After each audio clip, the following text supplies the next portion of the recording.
Hello there, and welcome my fellow gamers to the channel, and to the introduction to my quest to delve into some of my favourite games, and to some that I'm just starting to discover myself.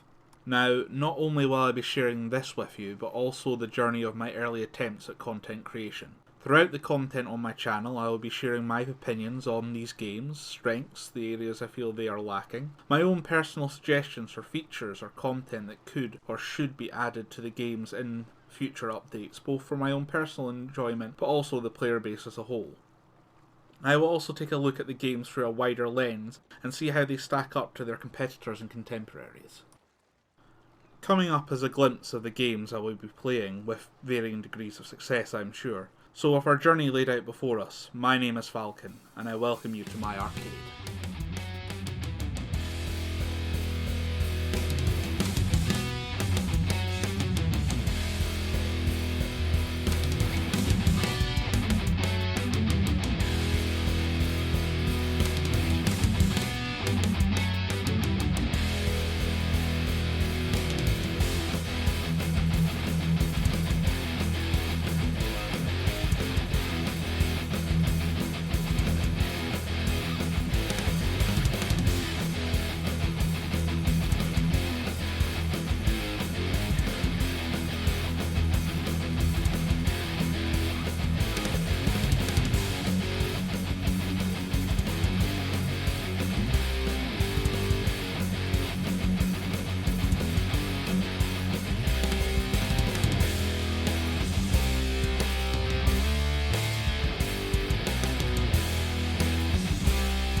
Damn. Okay, yeah, you're also going to see me die. Probably quite a lot. But, let's get on with it. So, why don't we jump in and take a quick look at some of the games I'll be making content on for my channel. First, one of the most popular gaming genres of the past decade, the MMORPG. Now, I have played many MMOs in my gaming life, from World of Warcraft and several of its expansions, to the beautiful Black Desert Online, a quick stint on Terra, and several months playing Final Fantasy XIV, possibly the greatest comeback in online games. However, none of these have kept my focus like our first title that we will look at, my favourite massively multiplayer online role-playing game.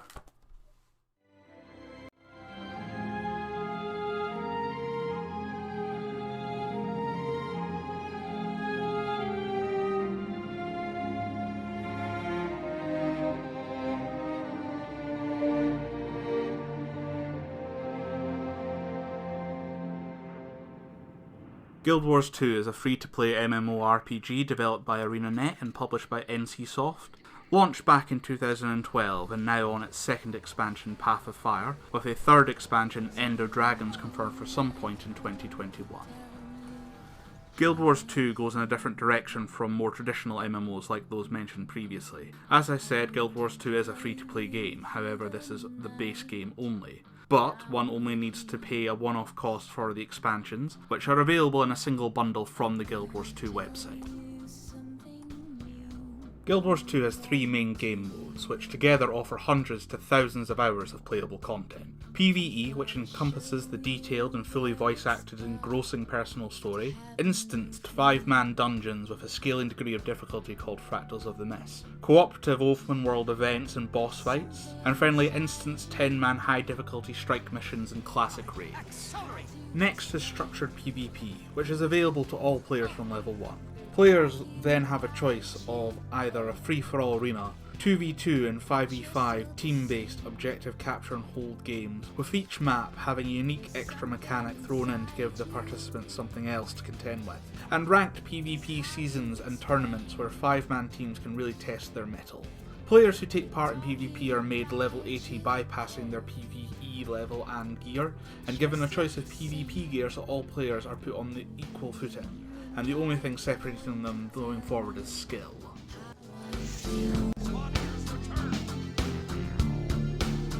I want to drive you through the night, down the hills.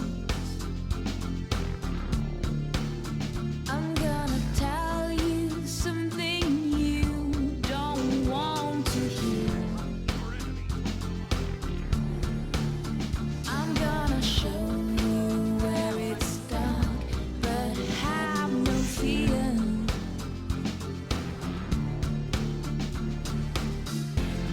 There's something inside you.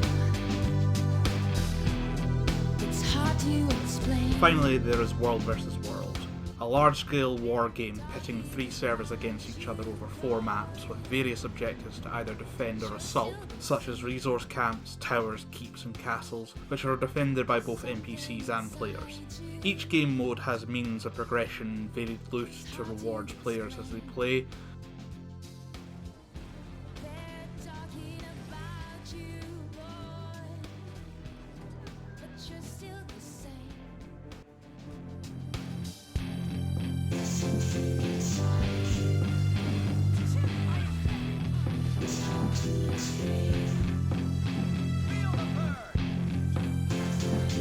And we are heroes.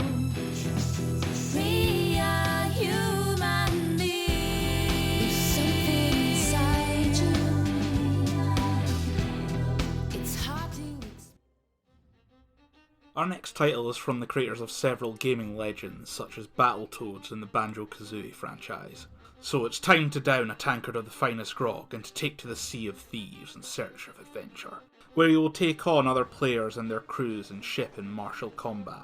Fight cursed skeletons both on the islands they defend or on the sea themselves as they rise from the depths in ghastly ships.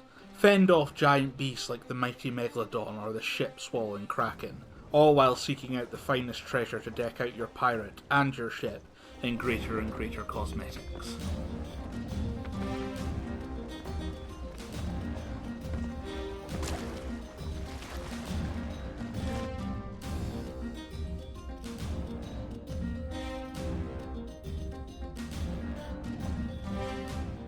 There are 2 game modes within the Sea of Thieves. Firstly, the arena, where pirates sail for battle, either in 2-man crews or as a full 4-man crew against multiple ships with matching crew sizes, where they fight over a single treasure chest and gain points through engaging other ships and crews in battle and by surviving at all odds to hand in that precious chest. Then there is Adventure Mode, where you sail the full Sea of Thieves, on servers with several other crews, where you can choose to take up the cause of one of the varied trading companies within the Sea of Thieves, gaining reputation and better rewards, or look up a tall tale to experience an epic story quest with varying puzzles and challenges.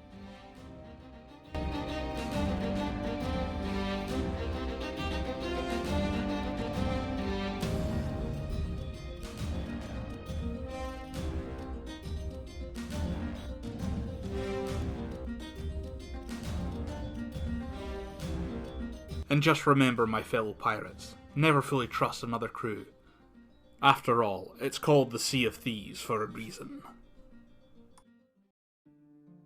Following on from our swashbuckling adventure game, we have the latest installment in the Sid Meier's franchise, Civilization 6, developed by Firaxis Games and published by 2K. Civ 6 is a turn-based strategy game dialed up to 11, as you manage your civilization in near enough all matters, from its establishment through the decades and centuries, pitting your growing and expanding nation against others to reach one of the 6 win conditions, from a science victory where you beat other civilizations to establishing a full colony on Mars and making preparations to leave the solar system. Domination victory by destroying or capturing every other civilization's capital despite the mounting costs and pressures. Or a religious victory by... I have never actually attempted to do a religious victory, so I'm not sure what's involved. But I believe something to do with converting every other civilization to your chosen religion is probably it. Civilization 6 has dozens of different civilizations to choose from, with each being represented by an influential and important person from that nation's history, with more being added in each expansion. On top of this, each will have its own unique military unit, tile improvement or special building to add to its own distinct flavour. Additionally, each civilization will have a special mechanic or ability based off historic context. With my home nation of Scotland, for instance, in Civilization 6 it is represented by King Robert the Bruce, with a special ability of gaining an increase to science and production in any cities where its citizens are happy, leading to quicker scientific discovery and construction of any units, buildings or districts. Now, you've probably realised that we're coming to the end of this video and I've yet to discuss a few of the games I've shown footage of. The games in question are The Outer Worlds, a first-person sci-fi shooter role-playing game brought to us by Obsidian, the studio behind what is widely considered the best Fallout game, New Vegas. Terraria, a 2D action-adventure sandbox game published by Relogic and a few other developers, with the tagline Dig, Fight, Build, and it certainly lives up to those monikers.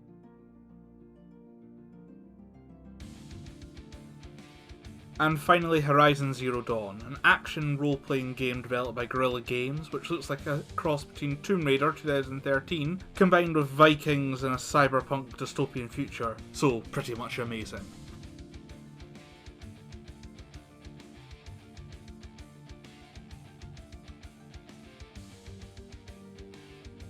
The reason for the lack of further details is I have only just started playing these games, but my aim is to get to the end of them and record more content around them.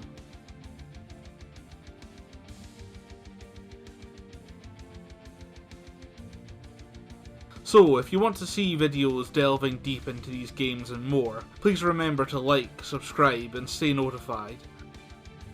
My name is Falcon, and I hope to welcome you back to my arcade.